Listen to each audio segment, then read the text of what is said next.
When you're up against a hostile room of people who don't want to be there, you need real strategies that get results. Welcome to From Hostage to Hero, the show that gives you practical advice you can use right now in the courtroom, boardroom, or classroom. Learn how to move your unwilling audience to one that is invested in what you're saying, eager to participate, and engaged in the process. Learn from the attorney whisperer herself, your host, Sari Delamotte. Well, hello, everyone. Welcome to another episode of From Hostage to Hero. I'm very excited to announce that yesterday, October 1st, we opened the H2H membership, and it will be open through October 7th at 9 p.m. Pacific time. What is the H2H membership? Well, you can go to FromHostageToHero.com to find out all of the details, but basically it's a place that I have created to allow you to practice the trial skills that you've been learning both with me and other people and get feedback and a supportive community. Look, there are tons of trial skills, tons of things you're learning in books, but rarely do we have an opportunity to practice and get feedback. So head over to FromHostageToHero.com to check out the membership and make sure you join before October 7th. We're going to close October 7th and we won't open again until 2021. Well, let's get started talking about today's topic in the From Hostage to Hero podcast, which is this concept of teaching versus storytelling. If I cannot tell whether you're teaching or you're storytelling in your opening or anywhere else in trial, this is a problem. And this has been coming up quite a bit in the From Hostage to Hero group. And so I wanted to do a podcast episode on it so that we could get some clarity around why this is so important and how you can fix this problem. In my opening template that I use, and I have a template that I teach, it's not always followed. It's not always something I think you should follow, but I do offer a template. It's in the From Hostage to Hero book. And in that template, there is 9 pieces. So we start with the hook, which is exactly what it sounds like. What statement are you going to say to hook the audience? And then the next portion is called the educate the jury section, and I often just call it the teaching section for short. After the educate the jury section, we now have the defendant's story. That's the past story. I always talk about how we have 3 stories that we tell over trial. We have the story of the past, which is what happened prior to trial to get us where we are today. That's the defendant's story, how their conduct caused whatever forced us to trial. The second story is the plaintiff's story. That's the present story. That's the how is the plaintiff today after what has happened. The third story is the future story, and that's told in closing.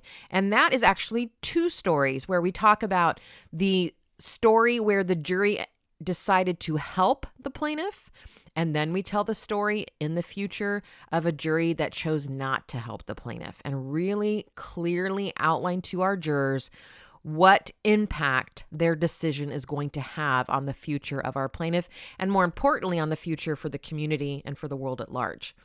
So today I want to talk about, primarily in that opening template, the difference between the educate the jury section and the defendant's story section. Because oftentimes when I talk about the need for a teaching section, many attorneys will say, well, we don't have credibility to teach, and that's why I go to the story first, and David Ball says this, or so-and-so says that. But what I found in actuality is that you are still trying to teach. You're just trying to do it in the story. And that's what today's episode is all about, is that we need to keep the story clean. So let me say that again. We need to keep the story clean. What do I mean by that? Well, that's what you're going to learn today. Anytime we are attempting to teach, we need to not be storytelling. And every time we're trying to be storytelling, we need not to be teaching. They are 2 separate things in 2 very important ways. First, the content is different, and we're going to talk about that in today's episode. And second, the nonverbals of delivery are very, very different. And so we have to really clearly differentiate between teaching and storytelling, because otherwise it becomes confusing for jurors. I talk about that there are three things that you're doing at trial, and three things only. You're either teaching, you're either storytelling, or you're dealing with resistance of some kind. All three of those things take different types of a delivery, different types of nonverbals. When you are teaching, for example, you're using good presentation skills. So you're using presentation skills like authoritative and approachable, which is what I teach in my program. Authoritative being where your palms are facing down, your head is still, your voice is curling down, and this is to send messages, right? But you're also using approachable, where the palms are up and maybe the head is tilted, and you're asking the jurors to learn or to come to on a journey with you, or so on and so forth. So you have some approachable nonverbals. Those are called what I call presentation nonverbals. What most people don't understand is that we throw all of that out when we go to storytelling. We're no longer presenting when we're telling a story. We are now storytellers. And what storytellers do is completely different. They now take on the voices, the mannerisms, the movement of the characters. And yes, they are narrating at time to time. But what I find that most of you do is, instead of narrating, you use your time as narrator during the story to teach. And that's what I want to have you avoid today. So let's go into this a little bit in depth, in case at this point of the podcast you're a little confused about what it is I'm talking about. So for example, anytime you're in a story, for example, the great way to try to figure out whether you're doing this or not is to start telling your story either to yourself or someone else. And if you find yourself stopping in your story and saying, now, the reason the doctor does this is, or what you need to know here is, or what's important about this is, that means you are no longer storytelling and now you are teaching. And we want to keep those separate for a few reasons. Now, one is the nonverbals we already talked about. But first, when we're talking about this connection, or even why I have the educate the jury section in there and why it comes before the story, is really important when it comes down to persuasion. All right. So what we use the educate the jury section for is to give context. I always say that we cannot, or jurors cannot, judge or properly judge conduct without context. So they need to have set before them some rules, some parameters, some context for what the story is going to bring before we tell the story. So we set them up by arming them with information, because again, this is the first time they've heard about a lot of these things and they need some context.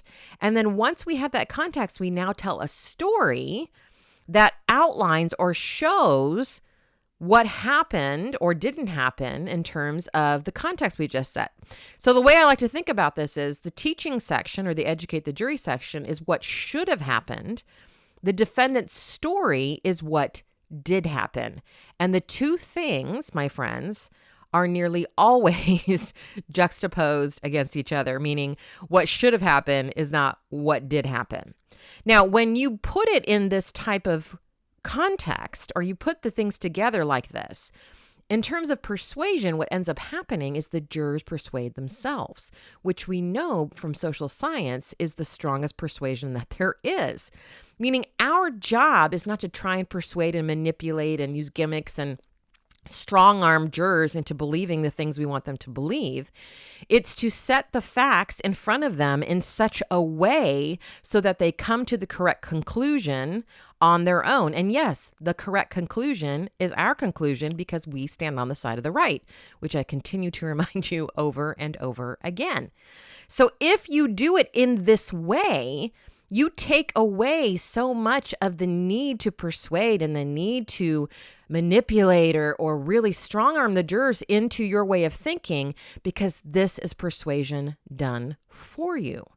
So if we start then with the teaching section, that's going to provide that much needed context. But if we schmoozle it together with the story, it now becomes confusing, and we've lost out on our opportunity to have that persuasion piece in place to allow the jurors to persuade themselves.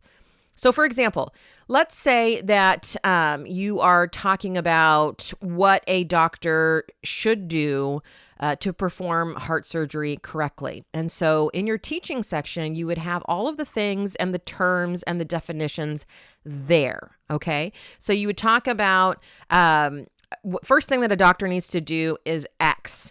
And X is important. Or you may even start with an X means this. You're going to hear this term a lot in trial, and this is what X means.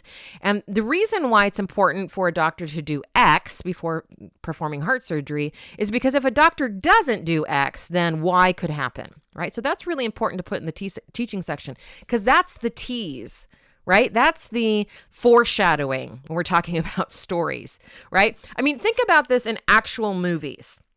Movies get this right. They never have teaching and storytelling together. They don't go in, and during a very, heart-pounding moment, have the narrator come in and go, well, what's important here is to recognize that if he doesn't make this left turn, all could be lost. No. They just show you through the story. And there's probably a situation that's happened, 20 minutes before in some kind of meeting room where they're talking about now our only chance. I mean, think of Star Wars, where they're talking about how they have to go in and blow up that one thing that's, their one flaw in the Death Star, and they've got to make it this move. They're all in the situation room talking about how they're going to do it and what it needs and how it's a 1 in a million chance, right? That's the teaching section. That's where they're setting up the context. Then when they actually go and they're all in their X flyers, I don't know what those things are called, but anyways, when Luke Skywalker and all of them all are going there and they're trying to get into that little narrow space to get in and shoot the Death Star and blow it up, they don't need to give us all the explanation of what they're trying to do and why they're doing it and why it's dangerous and what the deal is. That's good storytelling, and this is what we need in opening. But when you schmoozle the two of them together, it gets super confusing and, quite frankly, super boring. So you're going to put in your teaching section, your educate the jury section, all the things that a doctor, let's just use that example, should do, or what we expect doctors to do, or that the rule is that doctors do. And you also want to include in that section, if they don't, why it's important they do it, and what will happen if they don't do it, or they do it wrong, right? So that's the foreshadowing. So you're kind of perking up the jurors' ears about here's what needs to happen for this to go well. And if these things are not in place, then something bad could happen, right? There's your foreshadowing, and you're having all of your terms defined and things that the jurors are going to hear and what this means and why it's important. That's all first, okay? Then when you go to the story, you say, let me tell you what happened here. And now, as we talked about, your nonverbals change, and you have all kinds of things happening where you're setting the scene, and you're saying, let me take you back to May 15th, which is my birthday. So I just picked that, of 2017. And we're in a hospital room, and here's what you would see, and here's what you would hear, right? And the patient gets wheeled into the operating room, and the doctor does X or does not do X, right? Now, right at that moment, you're showing the jury, right, through the story, but the jurors now go, well, wait a minute. You said he had to do X. You said that one of the ways that to make sure that this is safe is that the doctor does X. And now in your story, you just said he didn't do X. So now they're on alert. Now they're on alert for something bad is going to happen. Here's how I want you to think about this. It's like show and tell, but reversed. Teaching section is tell. Story is show. So again, if you're in your story section and you're stopping and you're going, now, the reason why that's important that he do this is because if he doesn't, then this could happen. That you've gone over to teaching. So put that in your teaching section. Now the doctor administers this medicine. Now this medicine is for this reason. That goes in the teaching section. Because if you load that up ahead of time, then you really cleared the way for the jurors to really focus on, and not just focus on, but get invested in the story. Good storytelling is showing, not telling, even though we say storytelling. It's showing. A doctor comes in, he does this or he does not do that. When we say it that way, and we've already had the teaching section, the jurors now put A plus B equals C. Oh shit, something bad is going to happen. This is not good. Let me give you a non-trial example. So for example, let me say I was teaching you about, or wanted to eventually tell you about a time when I really screwed up making Paula. So Paula, let me go in my teaching section. Paula is something that is found on nearly every Finnish coffee table at all times of the day, right? It is a sweet, yeasty bread. It's a coffee bread, and it would not be a Finnish household if there wasn't a loaf or rolls of Paula in the house at all times. It is a very traditional thing, and the closest way that I can describe what Paula is, it's like challah bread, Jewish challah bread, but it's got sugar on top, where most challah, at least the challah I've seen, does not.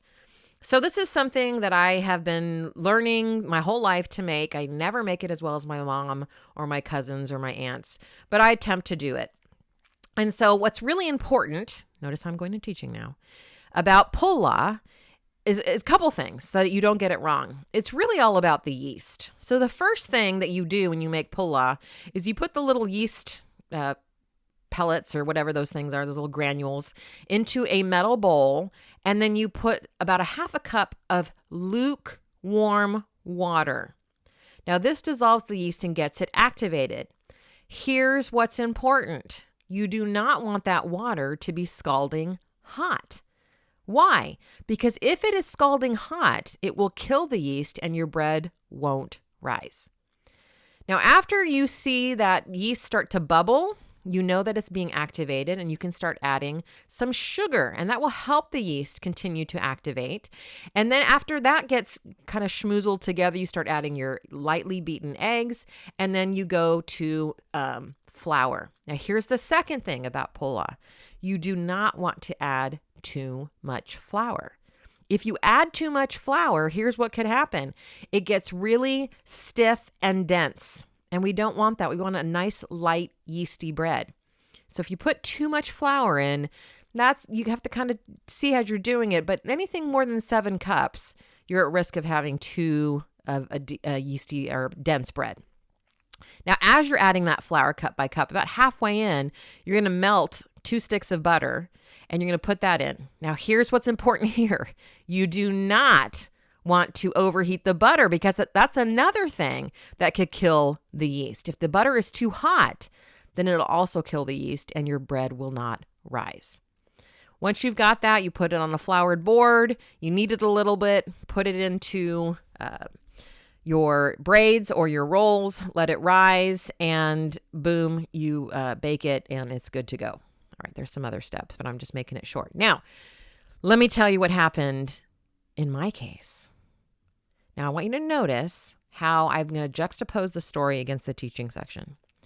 So I go to make Paula, and I start to heat the water, and I put the yeast in there, and I pour the water in. About halfway after pouring it, I put my finger in there, and yikes, it's so hot it almost burns my finger. So I'm watching it, and it's not bubbling, but I decide to go for it anyway. So I continue, and I put in the flour. I'm about 8 or 9 cups in when I realize, shit, I got to make sure that I melt the butter. So I put the butter in, and I'm watching the flour kind of mix. It looks a little dense.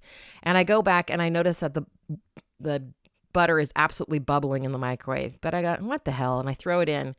And guess what? 2 hours later, I've got flat loaves. Now, notice how you knew all that was coming, because I'd already set up for you that you don't have too hot water, you don't have too hot butter, you don't put too much flour in. And I kind of rushed through my story. I could have made a much more compelling story.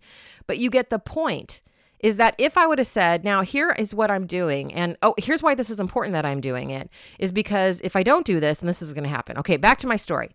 So I go and I put this in, and then I start adding the flour. Oh, here's the thing about the flour. You don't want to put too much flour in, because if you do, it's too dense. All right, back to my story. So that's not good storytelling. Now, granted, what I just told you in terms of my Paula story wasn't a great story either. I didn't set the scene or all the other great things. But this is not a podcast on good storytelling. This is a podcast on how to separate teaching from storytelling.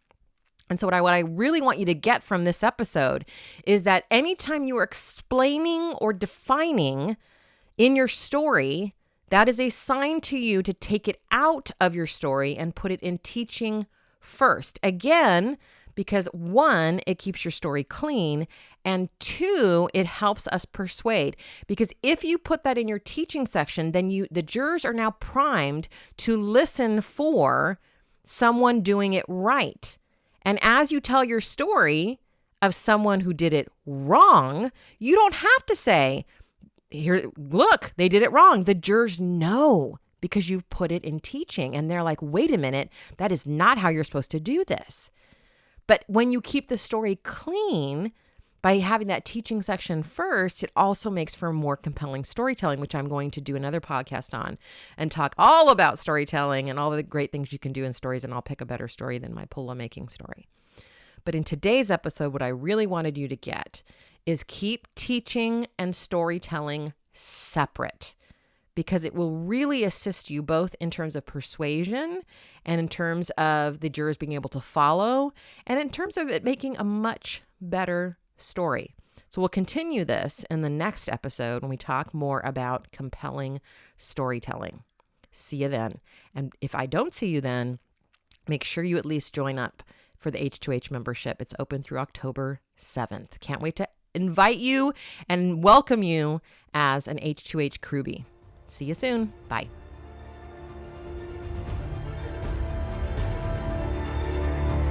That's it for this episode of From Hostage to Hero. But head to our website, saridlm.com, for other must-have resources from Sari Delamotte. Read the transcript of this podcast, watch trial tip videos, or download your free copy of Sari's article, Why Jurors Hate the Hobby Question. We're glad you joined us today, and until next time, remember that to lead a hostage to freedom, you must first free yourself.